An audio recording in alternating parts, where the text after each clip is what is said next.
कहा गया है कि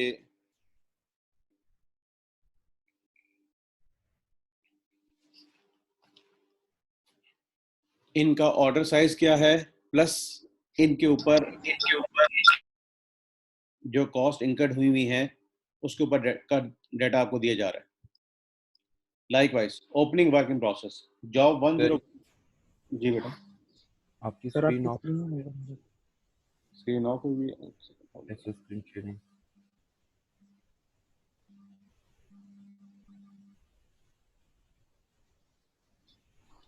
ठीक है, व्यू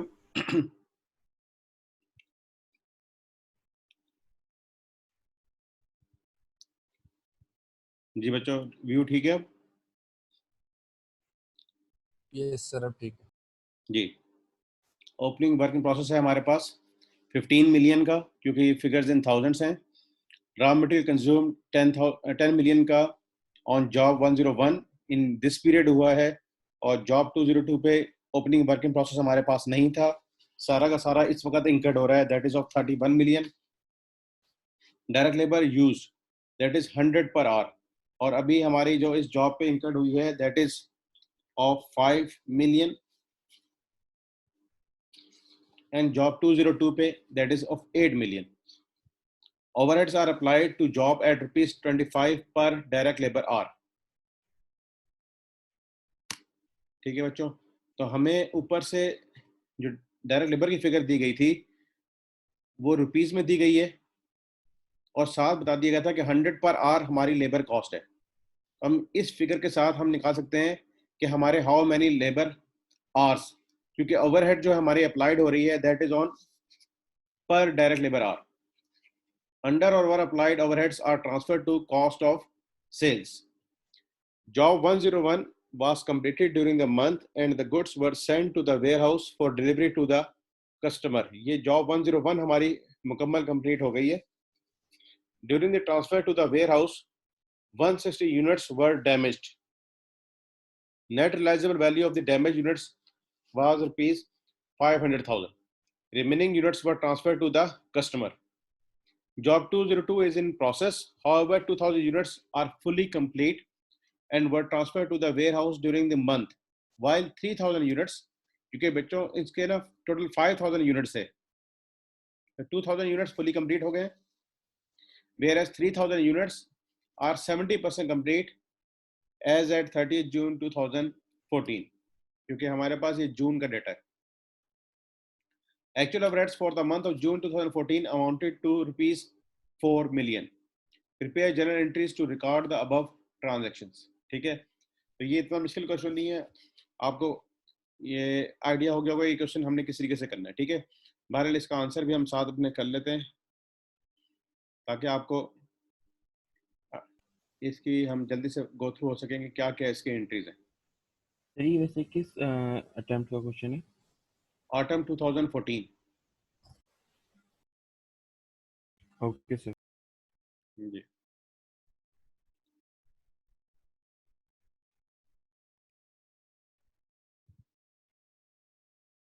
सॉरी।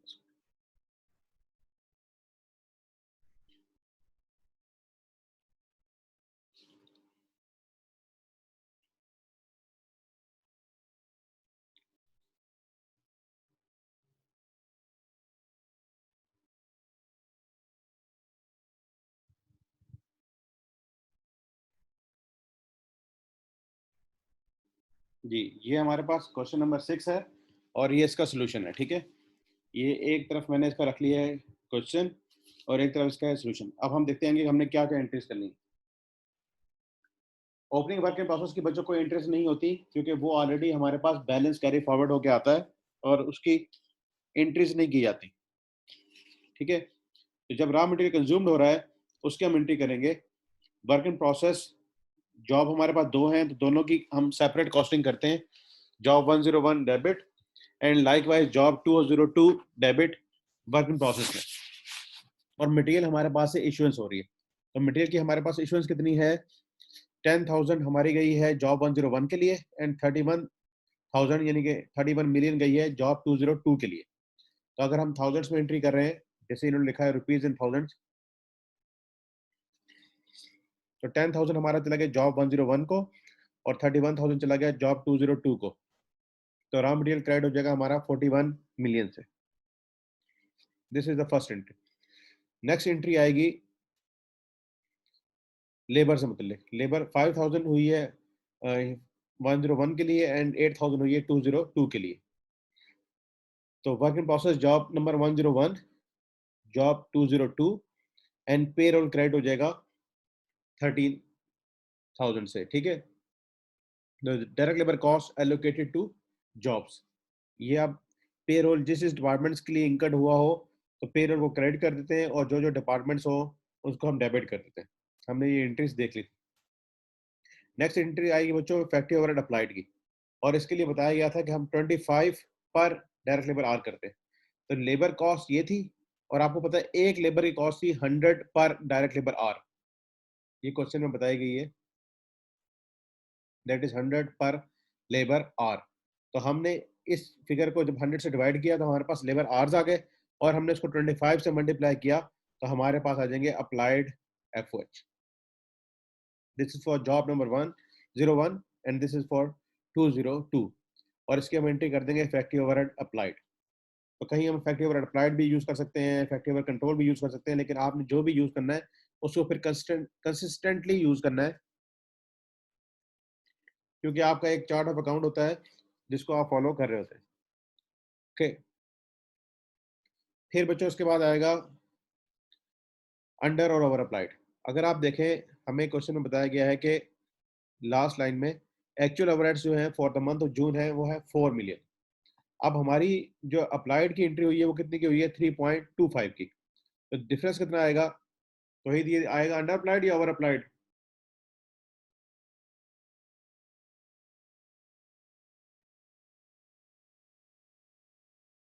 तो हीर, आर यू विद मी?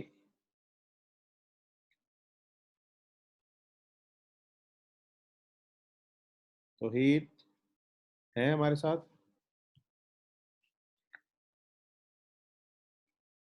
जी बच्चों बाकी है बता दो, ये अंडर अप्लाइड है कि ओवर अप्लाइड है? Under applied sir. गुड, क्योंकि अप्लाइड की अमाउंट कम है। ठीक है, दैट्स वाई ये है अंडर अप्लाइड। और अंडर अप्लाइड जो होता है ना वो कॉस्ट में ऐड होता है या प्रॉफिट से लेस होता है, तो कॉस्ट के तौर पे हम इसको कॉस्ट ऑफ सेल्स में जाके हमने ऐड कर दिया, दैट इज बाय 750। ओके, तो हमने जब इसको क्लोज करना होगा तो ये अप्लाइड की अमाउंट जो है वो डेबिट हो जाएगी क्योंकि वो पहले क्रेडिट थी, बाकी कॉस्ट ऑफ सेल्स भी डेबिट हो गई। और एफ कंट्रोल अकाउंट जो हमारे 4 मिलियन से इनकट हुए होते हैं उनको हम कर देंगे क्रेडिट। यानी अगर आप factory overhead actual factory overhead की एंट्री भी करना चाहो तो फैक्ट्री ओवरहेड की एंट्री होगी factory overhead control account debit bye 4 million, और वेरियस क्रेडिट्स को हम क्रेडिट कर देते हैं जिसमें cash, accounts payable, accumulated depreciation भी आ जाता है। ठीक है, यानी कि एक्चुअल एफओएच की अगर एंट्री होगी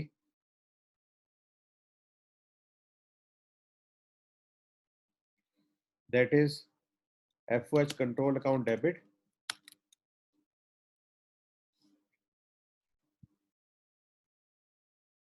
ये डेबिट हो जाएगा, और cash oblique accounts payable oblique accumulated depreciation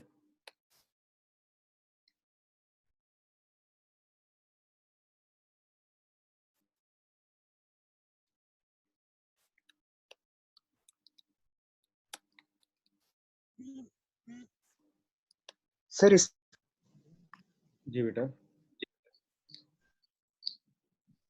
ये क्रेडिट हो जाएगा। ठीक है, ये एफओएच की एंट्री हो जाएगी 4 मिलियन से।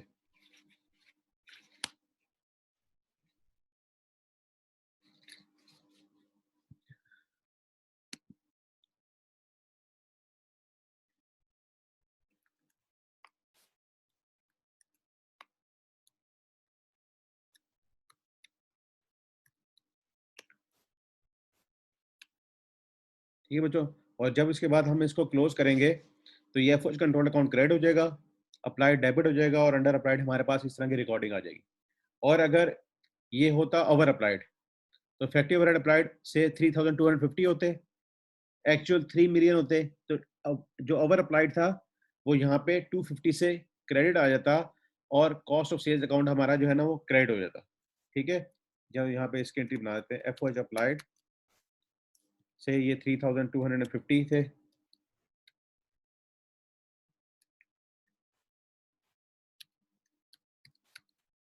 ठीक है, और फिर हम करते हैं एफ एच कंट्रोल अकाउंट से हम कहते हैं ये 3 मिलियन के थे,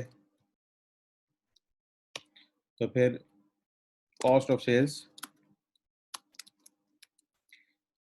ये क्या होता, ओवर अप्लाइड।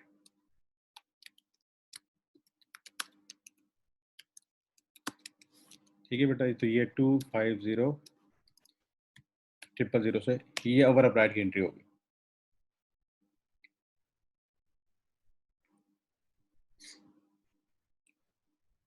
ठीक है बच्चों, बात समझ आ गई? कोई इसमें कंफ्यूजन उम्मीदें नहीं होगी। अच्छा आगे आते हैं। अब बच्चों उसके बाद क्या हुआ था कि हमारा जॉब 101 जो था ना वो कंप्लीट हो गया था। Job 101 was completed. ठीक है, during the month and the goods were sent to the warehouse for delivery to the customer. अच्छा जी, जब वो कंप्लीट हुआ तो हमारी क्या कॉस्ट आएगी? देखें बच्चों, हमारे 15 मिलियन का जो था ना वो था ओपनिंग वर्क इन प्रोसेस।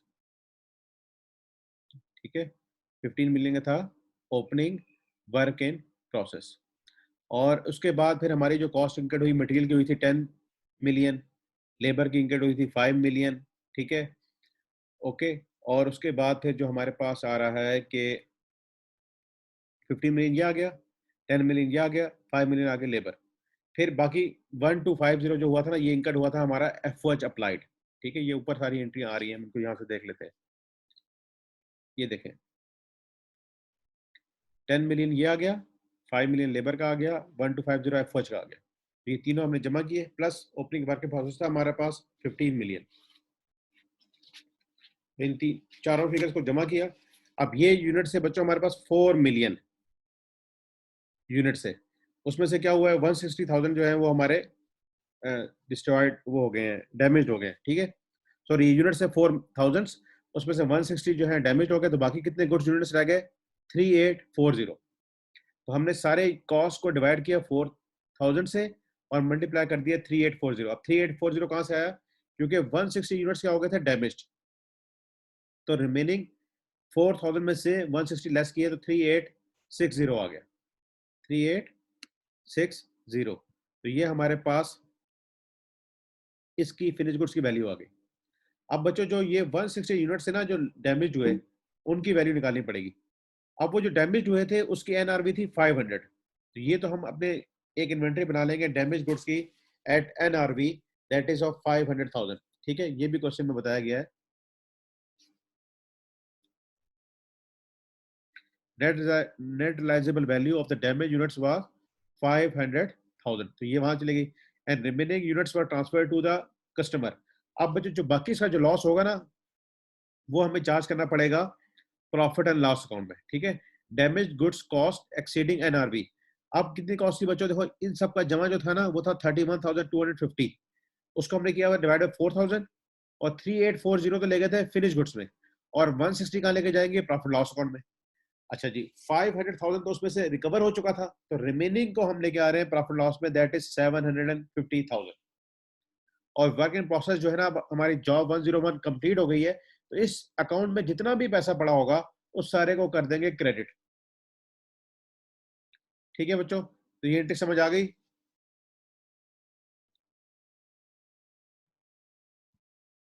नहीं आई सर। इसमें क्या पॉइंट आपको समझ नहीं आ रहा? पहली फिगर समझ आई है 30,000 के नहीं? सर बेसिकली ये बहुत ज्यादा गुचमुच हुआ हुआ है इसके अंदर, इस तरह मतलब ठीक है, मैं अगर वही मैं कह रहा हूँ कहते ना, मैं एंट्रीज हम वन बाय वन आपको समझा रहा हूँ। पहली लाइन है फिनिश गुड्स की। नहीं सर, हम बेसिकली कहते हैं कि एंट्री हम खुद कर लेते हैं, आप सर हमें वर्किंग जो है ना वो थोड़ा सा वाज़ह करके दिखा दें कि वर्किंग में हो रहा क्या है बेसिकली, ठीक ठीक है, कौन सी चीज़ किधर आ रही है। आप सवाल एक तरह साइड पे खोल के रखें और वर्किंग करते जाएं सर। जी जी आप देखें वर्क इन प्रोसेस हमने देखनी है जॉब 101 के ऊपर क्या कॉस्ट हमारी इंकट हुई हुई है। उसके ऊपर जो हमारी कॉस्टिंग इंकट हुई हुई है वो हुई हुई है 15,000 जो थे ना वो हमारे पास ओपनिंग वर्क इन प्रोसेस था। This was opening work in process. ठीक है जी। उसके बाद अगर आप क्वेश्चन में देखें तो आपको दिया हुआ है 10,000 है रॉ मटेरियल जो इस दफा इंकर्ड हुआ है, दिस इज 10,000। ठीक है जी। इसके बाद है जी लेबर 5,000,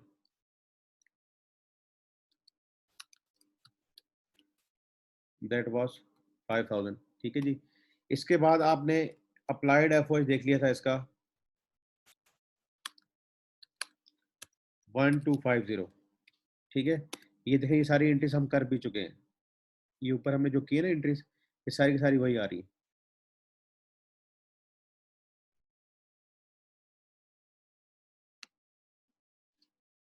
$10,000 का मटेरियल लगा था, 5,000 की लेबर लगी थी और 1250 का अप्लाइड एफओएच हुआ था।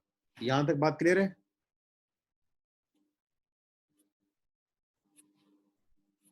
सर मैं एक सेकंड सर क्वेश्चन खोल लूँ, मैं देखता हूँ मुझे क्या मसला आ रहा है उसमें, 2 ये सेकंड ये सर। आपके सामने क्वेश्चन है भाई। वो मैं अपने मोबाइल पे खोलूँ सर, आप कराते जाए, मैं आपसे पूछ लेता हूँ सर, 1 मिनट आप करा लें आगे पीछे। ठीक है। अच्छा बच्चों, ये जब हम कॉस्ट हमने जब इंकर्ड कर दी तो हमें पता लग गया कि हमारी टोटल कॉस्ट क्या इंकर्ड हुई है। और अगर हम इसको सम अप कर लें तो दैट इज 31,250 हमारी कॉस्ट इंकर्ड हुई है। ओके। और हम निकालना चाहें कि यूनिट कॉस्ट कितनी बनती है, तो यूनिट कॉस्ट बनती है बच्चों दिस डिवाइड बाय 4,000, क्योंकि हमारे पास 4,000 यूनिट्स थे तो हमारे पास आ रही है 7.81। अब इसमें से हमारे पास जो गुड यूनिट्स हैं वो है 3840। ठीक है। और ये किस तरह आए हैं, क्योंकि हमारे पास थे 4,000 और उसमें से 160 क्या हो गए हैं डैमेज्ड, तो हमारे पास क्या बच गए 160।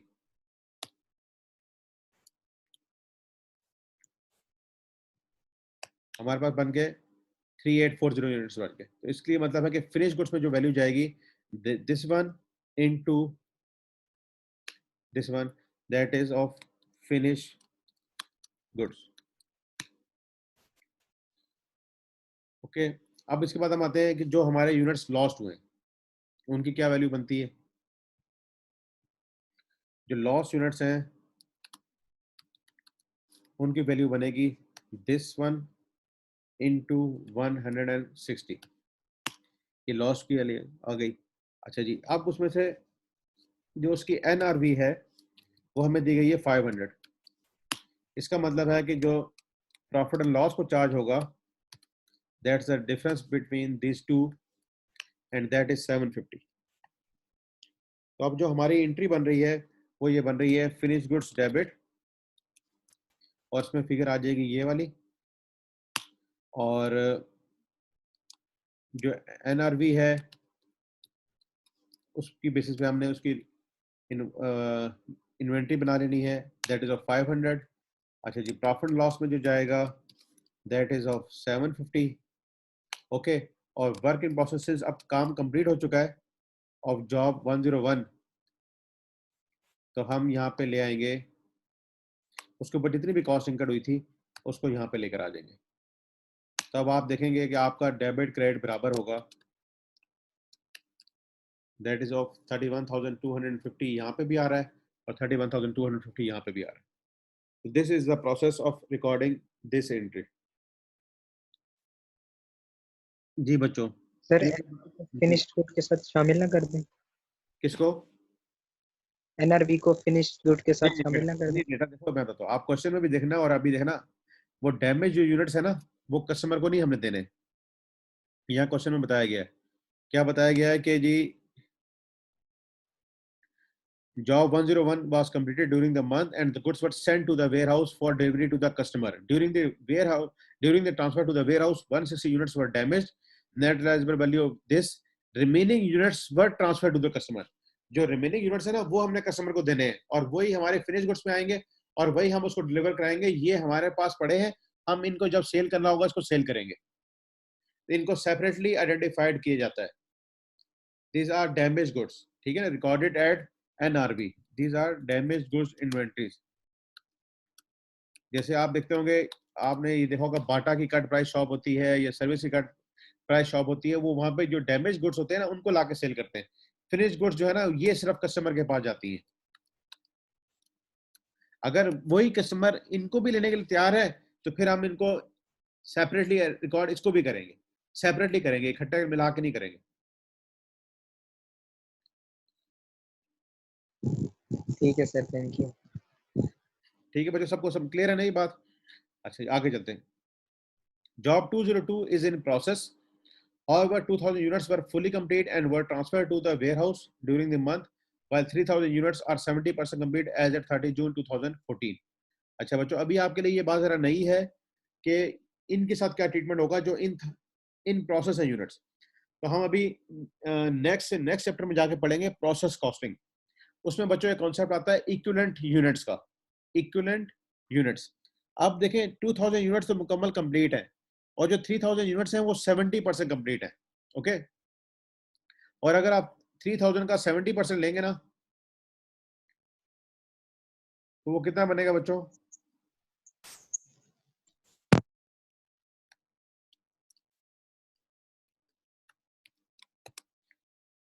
2100। यानी कि 2100 यूनिट्स को हम कहते हैं इक्विवेलेंट प्रोडक्शन यूनिट्स।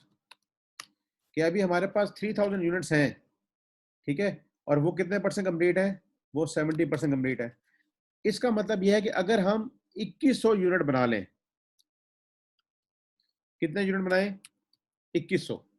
तो ये दोनों एक ही बातें। वो कैसे? अभी मैं आपको बताता हूँ। देखो 3000 यूनिट्स हैं, अभी उनके ऊपर से 70% मटेरियल लगा है, लेबर लगी है, एफओएच लगी है, तो वो कंप्लीट नहीं हुए। लेकिन अगर इतनी ही मटेरियल और लेबर और एफओएच 2100 यूनिट्स पे लगाया जाता, ठीक है, डायरेक्ट मटेरियल, डायरेक्ट लेबर और अप्लाइड एफओएच, अगर हमने जो अभी 3000 यूनिट्स पे लगाया, अगर हम ये ही सारा कुछ 2100 यूनिट्स पे लगाते हैं ना तो वो मुकम्मल कंप्लीट हो जाते। ठीक है बच्चों, जैसे इसकी एग्जांपल देता हूं कि आप एक यूनिट बनाते हैं और उसके ऊपर से लगाते हैं 10 kg, ओके, और आपने अभी बनाए हैं 2 यूनिट्स, ठीक है, और उनके ऊपर आपने लगा दिए हैं 10 kg, ओके। अब मैं अगर आपसे कहूं कि ये जो 10 kg हमने 2 पे लगाए हैं, ठीक है, इनको अगर हम कहें कि these two units are equivalent, ठीक है, क्या है? इक्विवेलेंट है टू किसके? टू 1 यूनिट। क्योंकि अगर ये 10 kg जो अभी लगे हैं 2 यूनिट्स के ऊपर से, यहां पे हम बना लेते हैं 2 यूनिट्स, एक ये यूनिट है और एक ये यूनिट है, इस पे भी 5 लगा दिए हैं, इस पे भी 5 लगा दिए, ठीक है। और एक यूनिट अगर जब पूरा बनाया जाता है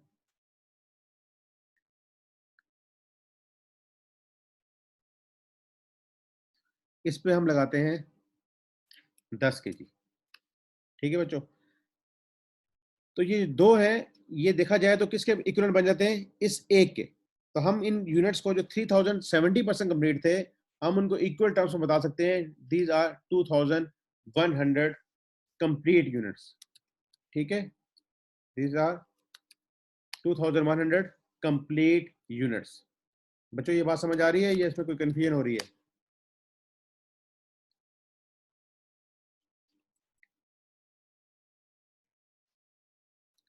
जी बच्चों,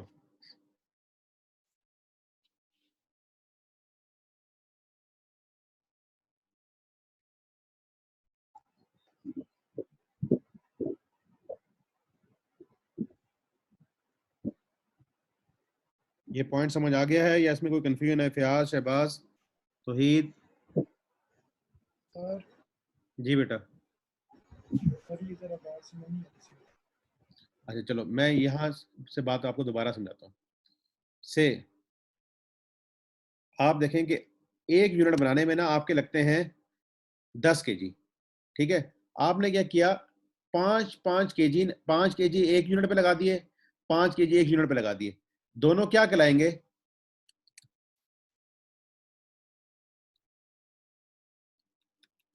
दोनों कहलाएंगे इनकम्प्लीट। ये दोनों यूनिट्स है ना, ये दोनों इनकम्प्लीट है। और अगर ये 5 और 5 आप एक यूनिट के ऊपर लगा देते तो वो यूनिट क्या कहलाता? कंप्लीट। ओके, यहां तक बात क्लियर है? Yes sir. जी, जब तक यहां बात कंप्लीट है तो आप इसको ये हम कह सकते हैं कि 1 unit is complete if 10 kg is applied, ठीक है। और अगर हमने 2 यूनिट्स पे अगर 5 लगाया है तो हम उसको कह सकते हैं दिस इज इक्विवेलेंट टू 1 यूनिट। तो यही क्वेश्चन में हो रहा है अभी कि हमारे पास 3000 थे और वो कंप्लीट है 70%, तो हम उनको कह सकते हैं कि दीज आर इक्विवेलेंट टू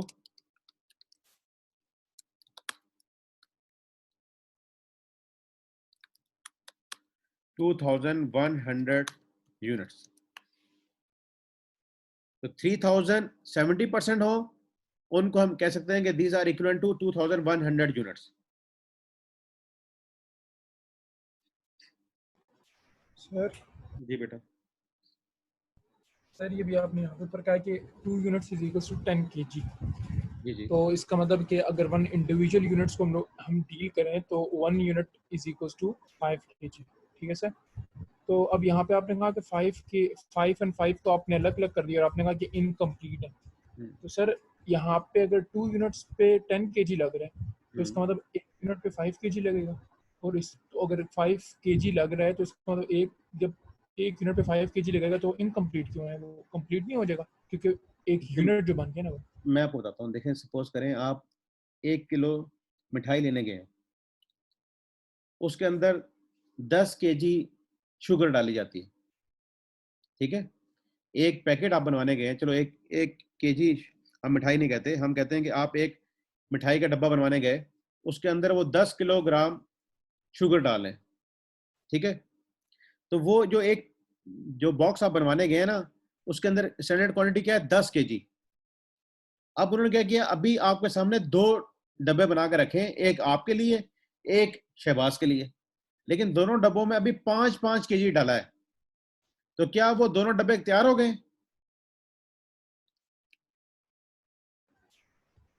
अगर वो सर दोनों डब्बे हमें दे देते हैं तो फिर तो वो कंप्लीट है ना। जी, मैं आपको बात बताता हूँ, देखो, आपने भी एक डब्बा आपने लेना है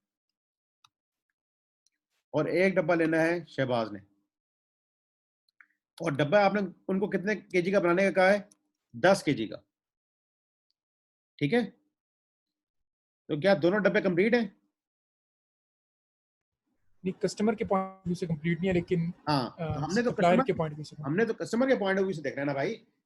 अगर वो ये दोनों जो 5-5 केजी है ये एक डब्बे में डाल देता तो एक डब्बा तो कंप्लीट हो जाता ना।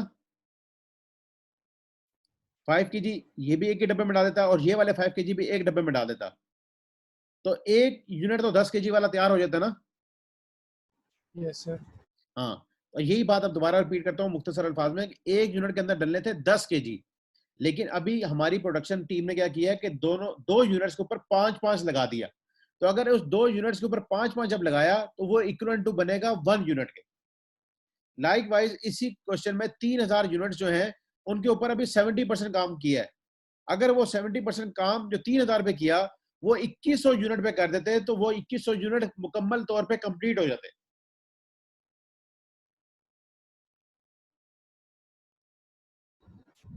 अच्छा yes, सर तो ये समझ ठीक है, में आया। ठीक है जी बेटा। अब हम यहाँ क्या देखते हैं, अभी जब इसकी कैलकुलेशन भी आपको नजर आएगी तो आपको बात जरा और क्लियर हो जाएगी कि जॉब 202 में हमारे 2000 यूनिट्स फुली कंप्लीट हैं और 3000 यूनिट्स अभी 70% कंप्लीट है। अब हमें देखना पड़ेगा जॉब 202 के ऊपर हमारी क्या कॉस्टिंग इनकर्ड हुई है। आए अब हम देखते हैं जॉब 202 पे हमारी कॉस्ट क्या क्या लगी थी।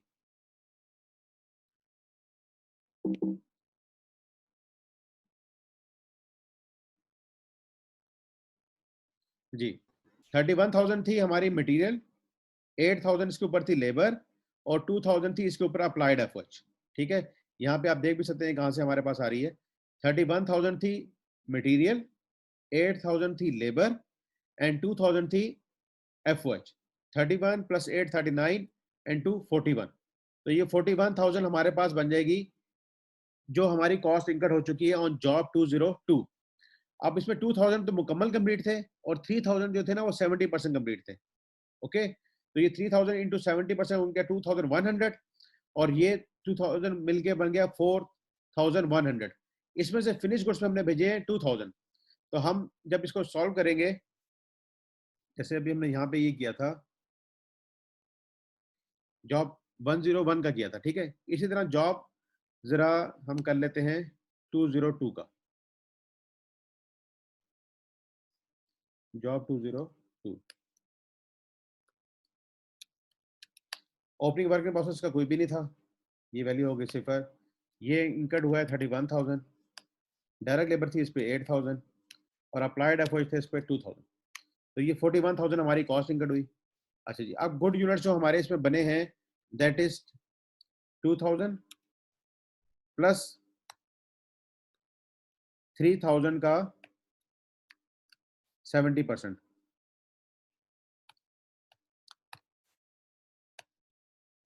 ठीक है बेटा, तो ये कितना बन जाएगा 4100। ठीक है, शाबाश। तो ये 4100 आ गया। अब हमारे पास अगर यूनिट कॉस्ट हमने इसकी निकालनी होगी तो वो निकलेगी दिस डिवाइड बाय 4100। ये यूनिट कॉस्ट आ गई 10 और हमारे पास फिनिश गुड्स में कितने यूनिट्स गए हैं 2,000। ठीक है, तो हम यहाँ कर देंगे दिस मल्टीप्लाई बाय 2,000, तो ये आ गए 20,000। ठीक है फिनिश गुड्स में 2000 गए हैं सर, ये जी जी जी, मैं क्वेश्चन में दिखा देता हूँ आपको, आप देखें। However, 2,000 units are fully complete and were transferred to the warehouse during the month. 2,000 units हमने वहां पे ट्रांसफर कर दी। जब वहां पे जब ट्रांसफर किए हैं तो हम कर देंगे फिनिश गुड्स 2,000 यूनिट्स के हिसाब से, दैट इज 20,000 और वर्क इन प्रोसेस क्रेडिट हो जाएगा 20,000 से। तो ये आपके पास 20,000 की फिनिश गुड्स की अमाउंट आ रही है और वर्क इन प्रोसेस में अभी कितना पैसा पड़ा रह जाएगा, that is this minus this. तो अभी क्लोजिंग वर्क इन प्रोसेस हमारे पास 21,000 मौजूद होगा। ठीक है, तो यहाँ पे ये एंट्री इस 20,000 की ही आएगी। तो बच्चों ये वाली एंट्री समझ आ गई, 7th नंबर एंट्री। अच्छा सर, इसका मतलब कॉस्ट निकालने के लिए हम लोग वो Equivalent production। 2100 वाले इंक्लूड करेंगे था, वो जो 70% वाले। जी जी, देखो ना लेकिन उस पर कॉस्ट इनकट हुई भी है ना, लेकिन अभी वो 70% कंप्लीट है। यस सर, ठीक है सर। ठीक है, अच्छा बच्चों, फिर जो हमारे ये जॉब 101 थी ना, इसको हमने क्या कर दिया था, कस्टमर को डिलीवर कर दिया था। जब कस्टमर को डिलीवर करेंगे तो कॉस्ट ऑफ सेल्स को डेबिट करेंगे और फिनिश गुड्स को क्रेडिट करेंगे। कॉस्ट ऑफ सेल्स डेबिट, जो कॉस्ट हमारी इसके ऊपर इनकट हो चुकी थी that is this finish goods, इसको डेबिट कर देंगे कॉस्ट ऑफ सेल्स को और फिनिश गुड्स को कर देंगे क्रेडिट। तो ये है बच्चों इस ऑटम 2014 का क्वेश्चन। ठीक है, बात समझ आ गई? Yes sir. गुड। तो ये सर सिंपल इसमें जनरल एंट्रीज ही थी। जी बेटा, सर कल छुट्टी होगी ना? कल किस बात की छुट्टी है? कल बड़ा सख्त दिन है सर। अच्छा, रिजल्ट आ रहा है? यस सर, कल आ रहा है। अच्छा चलो, मेरे ख्याल था कि ये अभी लॉकडाउन चलता रहा है, पता नहीं पेपर वगैरह चेक हुए होंगे कि नहीं हुए। अगर आ रहा है तो ठीक है, लेकिन छुट्टी किस बात की भाई? सर एसबी में रिजल्ट कितना वाले होता दिन है छुट्टी होती है सर। क्यों, सुबह सर? 4 बजे रिजल्ट आ जाएगा क्या, कितने बजे आएगा? सर आज आखिरी 15 मिनट में इज्तिमाई दुआ कर लेंगे ना। अच्छा चलो, अल्लाह ताला आसानी फरमाए। वो हम मेरा स्टूडेंट था लास्ट सेमेस्टर में, हारिस, वो तो कह रहा था कोरोना की वजह से सबको पास कर दिया जाए। नहीं सर, ऐसा नहीं। अच्छा चलें बच्चों, अब ये हम क्वेश्चन बैंक में एक क्वेश्चन था ये आई थिंक चैप्टर नंबर 5 इसमें आता है 5.1 के हिसाब से, या 6 था, एक सेकंड में देख लेता हूँ। 5 भी 5.1 इसमें देखते हैं जी। This is the 5.1 question. इसमें देखते हैं हमसे क्या रिक्वायर्ड है।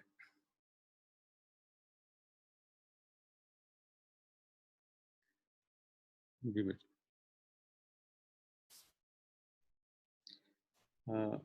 open ledger accounts for the above items in the cost ledger. Post the following items which occurred in the 4-month period up to 31st October, and open up other accounts as considered necessary, including a costing profit and loss account. Okay. At 1st July, a manufacturing company had the following balances in the general ledger adjustment account in its cost ledger. तो हमारे पास यहाँ general ledger adjustment account उन्होंने दिया है, वो बताया जा रहा है जी बैलेंस ब्रॉड फॉरवर्ड क्रेडिट में है 5625, and store ledger control account है 2125, finish good stock ledger account है 1500, and work in process control account है 2000। अच्छा, जब जनरल लेजर एडजस्टमेंट अकाउंट है ना बच्चों, इसका मतलब है कि कोई फैक्ट्री लेजर अकाउंट भी है, और फैक्ट्री लेजर की जो हमें डिटेल्स दी गई हैं वो फैक्ट्री के अंदर आपको पता है रॉ मटेरियल होता है, that is store ledger control account, finish goods होती हैं और वर्क इन प्रोसेस होते हैं। तो ये तीनों जो है ना हमारे ये फैक्ट्री के अकाउंट्स हैं, और जो पहला वाला अकाउंट है that is of general ledger, यानी कि हेड ऑफिस का अकाउंट है। ओके, अच्छा जी बच्चों, अच्छा अगर आप देखें हेड ऑफिस का बैलेंस कितना आ रहा है 5625, और फैक्ट्री का भी देखें बैलेंस कितना आ रहा है, अगर आप इन तीनों को सम करेंगे तो वो 5625 ही बनेगा। अब उन्होंने आपसे कहा है कि आप ओपन करें ledger accounts for the above items in the cost ledger, post the following items which occurred in the 4th month period, और आप कोई और अकाउंट्स भी खोलना चाहें तो आप उनको खोल सकते हैं। ठीक है बेटो, अब हम देखेंगे हमारे पास कौन कौन से अकाउंट्स होने चाहिए। हम पहले ये 4 अकाउंट्स तो खोलेंगे, ठीक है, क्योंकि एक जनरल लेजर है जो कि फैक्ट्री के बिहाफ पे एंट्रीज को रिकॉर्ड कर रहा है, फिर ये हमारे पास मटेरियल का अकाउंट है, स्टोर का अकाउंट है कि हमारे पास अभी कितना मटेरियल अवेलेबल है, फिनिश गुड्स हमारे पास कितनी फिनिश गुड्स अवेलेबल हैं, and how much is in our work in process, कि हमारा कितना अकाउंट में अभी वर्क इन प्रोसेस मौजूद है। तो हम इन सारों के क्या कर लेंगे, अकाउंट्स ओपन कर लेंगे। ठीक है, तो अकाउंट्स कैसे ओपन होंगे ये भी आपको बता देते हैं।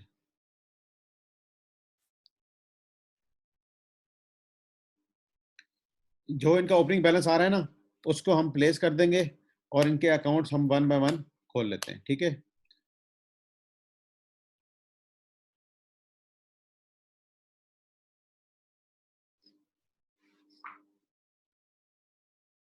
जी ये जनरल लेजर कंट्रोल अकाउंट खोल लिएगा, और इसके अंदर देखें बैलेंस क्या आ रहा है 5625। हमें क्वेश्चन में बताया गया था कि इसका क्रेडिट बैलेंस है 5625, तो जब हमने इसका अकाउंट खोला तो 5625 हमने क्रेडिट बैलेंस साइड पे ले लिया।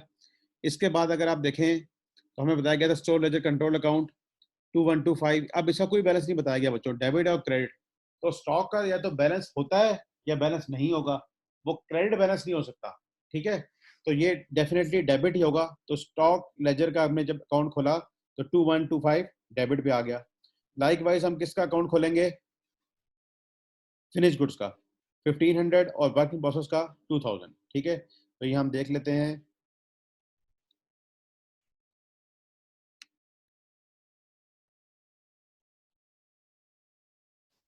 ये हमने अकाउंट खोल दिया वर्क इन प्रोसेस का 2000, और इसी तरह हमने अकाउंट खोल दिया है फिनिश गुड्स का 1500। तो ये हमारे पास 4 जो अकाउंट्स पहले बताए गए थे क्वेश्चन में, हमने उनके अकाउंट खोल दिए। अब इसके बाद बच्चों क्या हो रहा है कि ये इस पीरियड में ट्रांजेक्शन हो रही है। Store material, stock material purchased. अब आप इसकी मुझे जरा जनरल एंट्री बताएं, स्टॉक मटेरियल परचेज की जनरल एंट्री क्या होती है, बेसिक एंट्री। परचेज डेबिट और पेबल क्रेडिट। सॉरी क्या, स्टॉक को परचेज करते हैं और पेबल जर्नल। नहीं पहले जनरल एंट्री बताएं, सिर्फ डेबिट और क्रेडिट क्या होगा।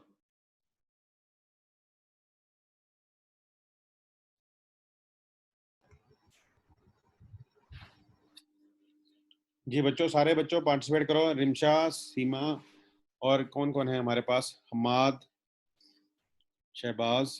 सर ये मटेरियल डेबिट होता है और या पेबल क्रेडिट होता है। जी ठीक है, शाबाश। तो मटेरियल डेबिट और कैश बैंक क्रेडिट या अकाउंट्स पेबल क्रेडिट, ठीक है ना। हम ये सपोज करते हैं कि हम जो है ना अभी अकाउंट्स पेबल के थ्रू मटेरियल परचेस कर रहे हैं, या चलो कैश के थ्रू भी कर रहे हैं, तो कैश या अकाउंट्स पेबल किसने डील करना होता है? सर ये उसने हेड ऑफिस में। हेड ऑफिस ने, शाबाश, वेरी गुड, ठीक है। तो अब इसकी एंट्री देखो बच्चों, ये होगी स्टॉक लेजर में जाके ना हम डेबिट कर देंगे, ओके, और जनरल लेजर को क्रेडिट कर देंगे, ठीक है। तो जब आप स्टॉक में जाएंगे तो स्टॉक में हम इसकी एंट्री कर देंगे 12,000 की। हमने 12,000 का माल परचेज किया है, ठीक है। हमने कितनी की परचेज की है? 12,000 की। तो स्टॉक में ये हमारे पास इंक्रीज आ गया, तो स्टॉक लेजर में देखिए आप 12,000 आ गया, और इसका कॉरस्पॉन्डिंग इम्पैक्ट हम दे देंगे जनरल लेजर को, ठीक है, क्योंकि आप इसको डील करना है हेड ऑफिस ने, और हेड ऑफिस के अकाउंट में ये आ जाएगा 12,000 क्रेडिट साइड पर, यानी कि store debit, accounts payable credit, और अकाउंट्स पेबल डील होना होता है हेड ऑफिस में, तो हमने जनरल लेजर में जाके इसको क्रेडिट कर देंगे। तो ये पहली एंट्री है और उसका ये डबल इम्पैक्ट हम शो कर देंगे, क्योंकि उसने कहा था सर हमें अकाउंट बताएं आप। इसके बाद है stock material issued to production. इसकी क्या एंट्री होती है बच्चों? वर्क इन प्रोग्रेस डेबिट और रॉ मटेरियल क्रेडिट। जी शाबाश। तो वर्क इन प्रोसेस का अकाउंट भी फैक्ट्री में होता है, स्टोर का अकाउंट भी फैक्ट्री में होता है, तो इस एंट्री में जनरल लेजर के ऊपर कोई इम्पैक्ट नहीं आएगा। तो अगर हम जाके देखें, ये स्टोर है हमारे पास, इधर से हमने 12,500 वर्क इन प्रोसेस में भेज दिया, और जब वर्क इन प्रोसेस का जाके लेजर देखेंगे तो उसके अंदर 12,500 स्टोर से एंट्री आ रही होगी। तो ये दोनों फैक्ट्री की रिलेटेड एंट्रियां हैं, इसका जनरल लेजर पे कोई इम्पैक्ट नहीं आएगा। तो जनरल लेजर में आप देखें इसकी कोई एंट्री नहीं आ रही, ठीक है बच्चों। ये दो एंट्रियां शुरू की समझ आ गई? यस। अच्छा बच्चों, इसके बाद है stock material issued to maintenance department. ये हमारा कहलाएगा इनडायरेक्ट मटेरियल, और इनडायरेक्ट मटेरियल हमारा चार्ज होता है प्रोडक्शन ओवरहेड्स को। अब प्रोडक्शन ओवरहेड्स का हमारे पास ऊपर कोई अकाउंट नहीं आ रहा, ठीक है, तो हमें क्या करना पड़ेगा, एक प्रोडक्शन ओवरहेड्स का अकाउंट बनाना पड़ेगा। ये देखें, प्रोडक्शन ओवरहेड्स का हमने अकाउंट बना दिया, और उसमें जो 1,000 का मटेरियल इशू हुआ है मेंटेनेंस को, वो यहाँ पे डेबिट साइड पे आ गया, और स्टोर लेजर में जाके देखें आप, प्रोडक्शन ओवरहेड्स 1,000 क्रेडिट साइड पे आ जाएगा। ये डायरेक्ट मटेरियल था और ये है इनडायरेक्ट मटेरियल,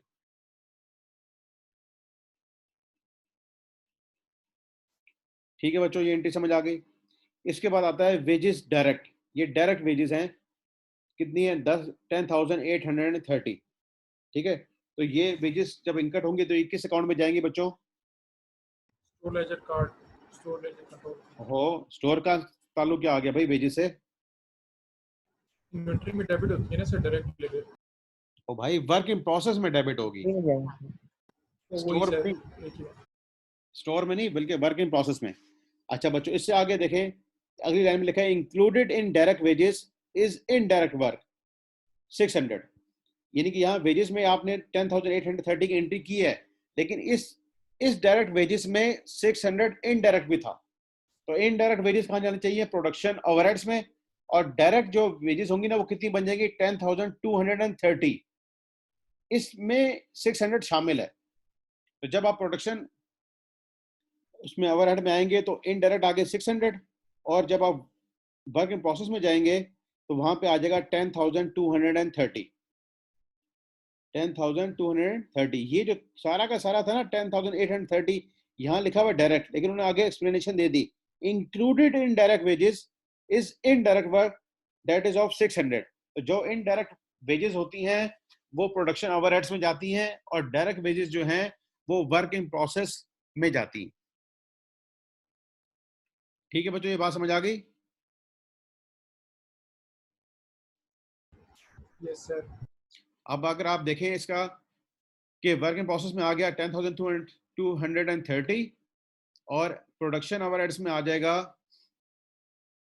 600, और अगर हम वेजेस का अकाउंट देखेंगे तो वेजेस के अकाउंट की जो 10,830 है ना, वो पेमेंट किसने करनी होती है? हेड ऑफिस ने, वो पेमेंट करनी होती है हेड ऑफिस में। तो हम वेजेस अकाउंट को डेबिट करेंगे और जनरल लेजर को क्रेडिट करेंगे। ये जनरल लेजर में देखें जाके 10,830 क्रेडिट हो रहा है, लाइक वाइज जब हमने मटेरियल परचेज किया था तो क्रेडिट हुआ था, और जब लेबर की कॉस्ट इनकट होगी, क्योंकि इसकी पेमेंट हेड ऑफिस ने करनी होती है, तो ये जनरल लेजर में जाके हिट होगा। तो वेजेस का अगर हम अकाउंट बनाएंगे तो 10,830 डेबिट साइड पे आ गया, और इसमें से 10,230 चला गया वर्किंग प्रोसेस में, और 600 चला गया प्रोडक्शन ओवरहेड्स में।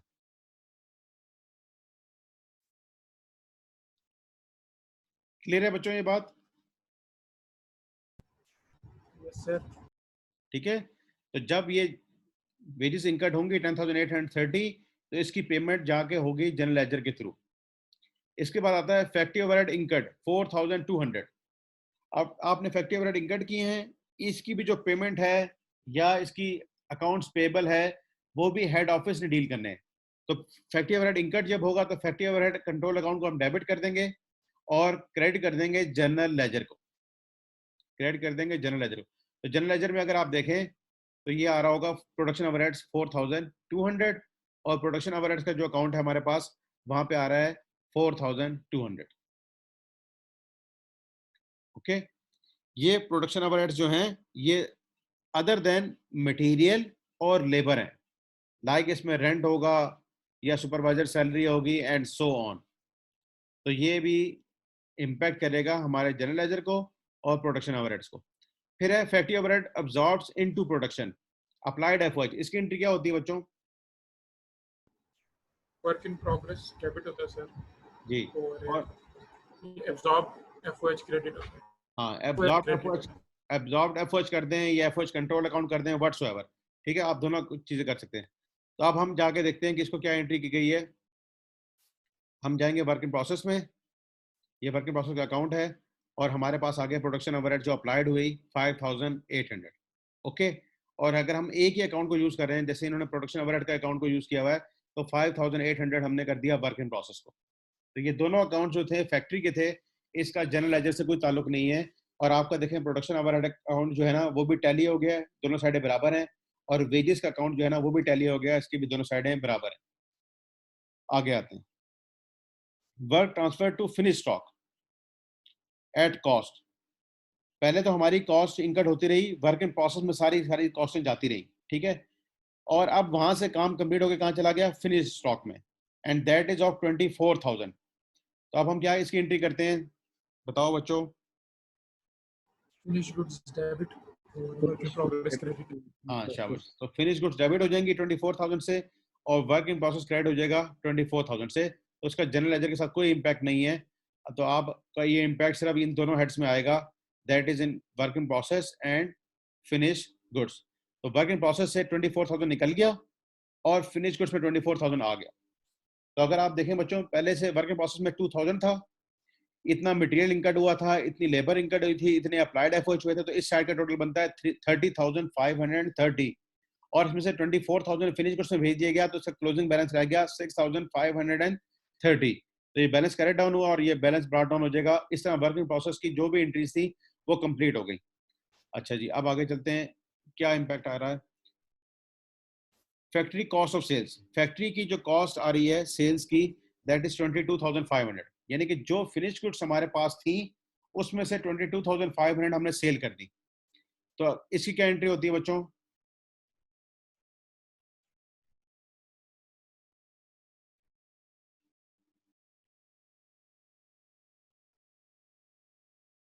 जी बच्चों, सर किसकी किसकी? ये कॉस्ट ऑफ सेल्स की, फैक्ट्री कॉस्ट ऑफ सेल्स की क्या एंट्री होती है?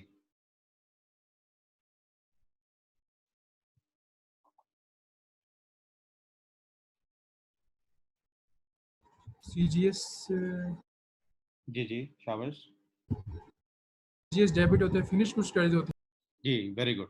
तो अब हम कॉस्ट ऑफ सेल्स का अकाउंट बनाएंगे, ठीक है, ये कॉस्ट ऑफ गुड सेल का अकाउंट बनाया और उसमें 22,500 डेबिट कर दिया, और फिनिश गुड में से कॉस्ट ऑफ सेल्स 22,500 क्रेडिट कर दिया।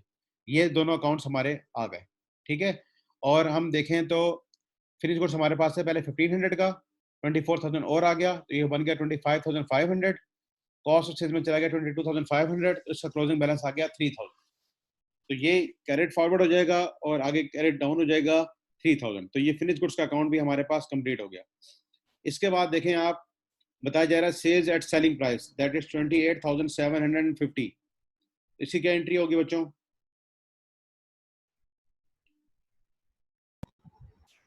ये रिसीवेबल डेबिट होगा, सेल्स क्रेडिट होगा। जी शाबाश। तो अब हम रिसीवर का अकाउंट भी बनाएंगे और सेल्स का अकाउंट भी बनाएंगे। सर ये वैसे कैसे पता लगता है कि ये रिसीवेबल बन रहा है, कैश मिल रहा है? ये बड़ा जी मसला है। बेटा यही बात है कि जब आप परचेजेस करोगे ना मटेरियल की, तो उस वक्त भी आप अकाउंट्स पेबल का अकाउंट यूज कर लो, और जब आप सेल करोगे तो अकाउंट रिसीवर का अकाउंट यूज कर लो। ठीक है? अच्छा जी, अब सेल्स जब हमने की, ठीक है, तो ये सेल्स कहाँ पे डील होती हैं? हेड ऑफिस में। हेड ऑफिस में। ठीक है, तो ये हेड ऑफिस इसको करेगा, जनरल लेजर अकाउंट में हम इसको रिसीवर के तौर पे डेबिट करेंगे और सेल्स अकाउंट को हम करेंगे क्रेडिट। तो सेल्स अकाउंट जो है हमारा, ये यहाँ पे जब हमने बनाया तो सेल्स अकाउंट हमने कर दिया क्रेडिट। ठीक है, 28,750। और साथ में अगर आप रिसीवर का अकाउंट बनाना चाहें, सिंस आपको रिसीवर का अकाउंट डील करता है हेड ऑफिस, तो आप यहाँ पे कर देंगे जनरल लेजर कंट्रोल अकाउंट। और आप यही सपोज करो कि सारी सेल्स जो है ना वो अकाउंट रिसीवल के थ्रू हो रही है, और अगर आप कहते हो चलो कैश के थ्रू भी हो रही है, तो कैश और अकाउंट रिसीवल दोनों हेड ऑफिस का मैटर है, उन्होंने ही डील करना है। ओके? Yes sir. अच्छा जी, इसके बाद है administrative and selling cost to be written off against profit, कि आपके एडमिन और सेलिंग की जो कॉस्ट इनकट हुई है दैट इज 4,250। तो हम एडमिन और सेलिंग एक्सपेंस का एक हेड बना लेंगे। ये एडमिन एंड सेलिंग एक्सपेंस का हेड बना, इसको भी पे किसने करना होता है? हेड ऑफिस ने। तो admin and selling expense debit कर दिया और जनरल लेजर हमने कर दिया क्रेडिट। तो अगर हम जनरल लेजर के अकाउंट को जाके देखें तो उसके अंदर क्या क्या हो चुका है। बैलेंस था पहले 5,625, ये स्टोर की परचेजेस की, ये वेजेस की कॉस्ट इनकट की, ये प्रोडक्शन ओवरहेड्स जो हमने पे करने थे वो आ गए, एडमिन एंड सेलिंग एक्सपेंसेस आ गए। ओके, और ये आ गई थी सेल्स की एंट्री। तो अगर हम इन सारे एंट्रीज को देखें जाके, और फिर अभी हम बना लेते हैं प्रॉफिट लॉस भी, कि हमें इस सारी प्रोसेस से क्या हुआ है। प्रॉफिट लॉस जब हम बनाएंगे तो सेल्स हमने की है 28,750 की, कॉस्ट ऑफ सेल्स है हमारे पास 22,500 की, एडमिन एंड सेलिंग हमने इनकट किया है 4,250। तो इन दोनों को जाके जब डिफरेंस निकाला तो प्रॉफिट आ गया है 2,000 का। Profit is of 2,000। अब प्रॉफिट जो है वो भी रिलेट करता है हेड ऑफिस से, जनरल लेजर कंट्रोल अकाउंट। तो हम जनरल लेजर कंट्रोल अकाउंट में आए और यहाँ पे हमने जाके प्रॉफिट की भी एंट्री कर दी है 2,000 की। जब आप इसका हम सम अप करेंगे तो हमारे पास बैलेंस कैरी फॉरवर्ड आ रहा है 10,155। इसको हम आगे कैरी कर लेंगे, दैट इज 10,155। अब ये हेड ऑफिस की बुक्स में बैलेंस आ गया। जब आप बाकी जाके बैलेंस देखेंगे दैट इज ऑफ स्टोर, इसका ये 625 बैलेंस है, और उसके बाद हमारे पास वर्किंग प्रोसेस का 6,530 बैलेंस है, और हमारे पास फिनिश गुड्स का 3,000 का बैलेंस है। जब आप इनको सम करेंगे 3 और 5 9,530 हो गया, और 625 ऐड कर दें, 9,000 कितना हो गया था, 9,530, और इसमें 91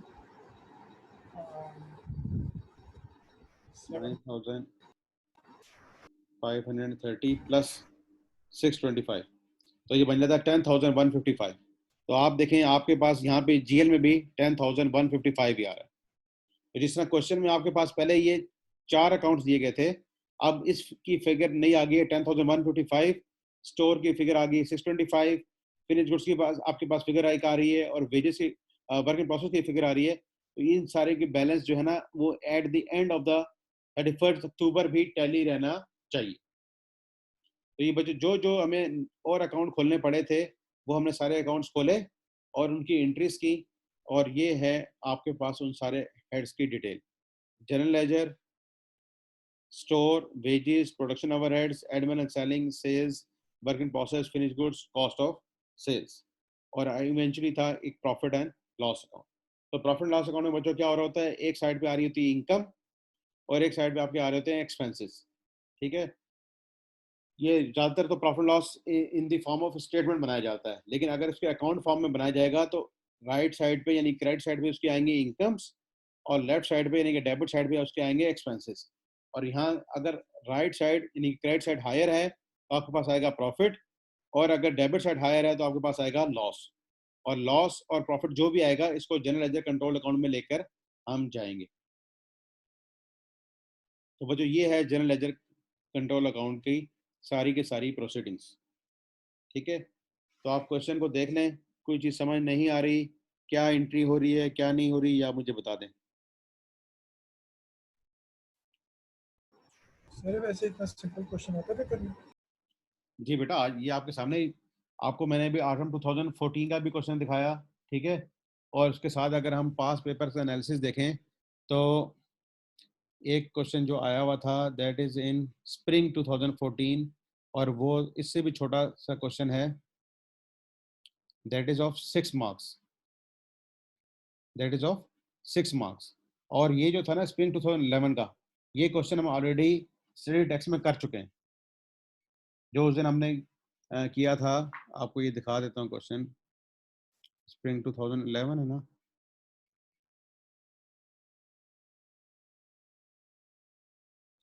ये हम क्वेश्चन उस दिन कर भी चुके हैं।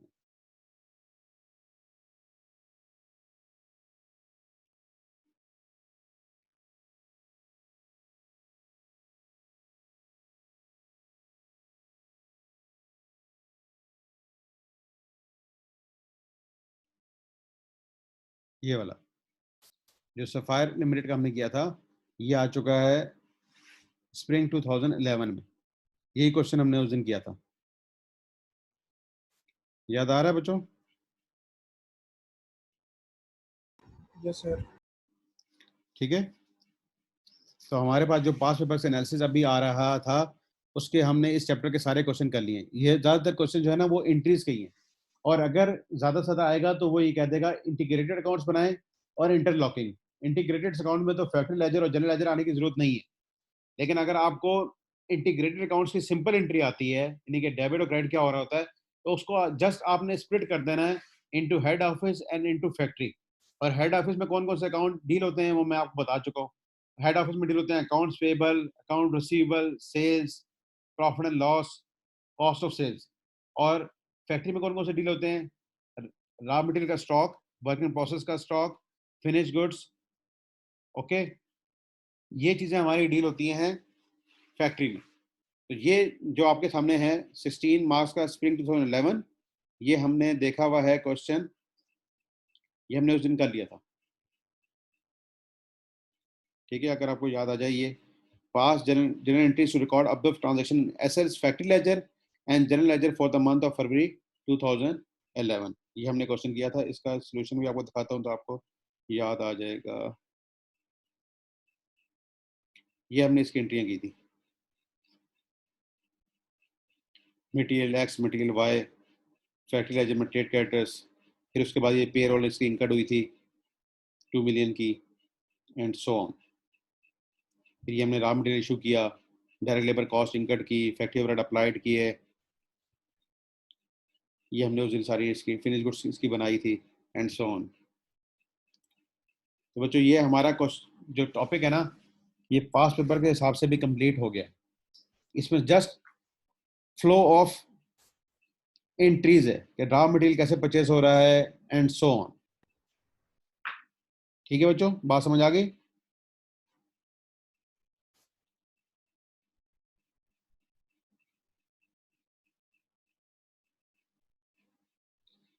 तो जो कल की क्लास है ना बच्चों, उसके लिए मुतालिक आपको इंफॉर्मेशन दे दी जाएगी बाय द इंस्टीट्यूट।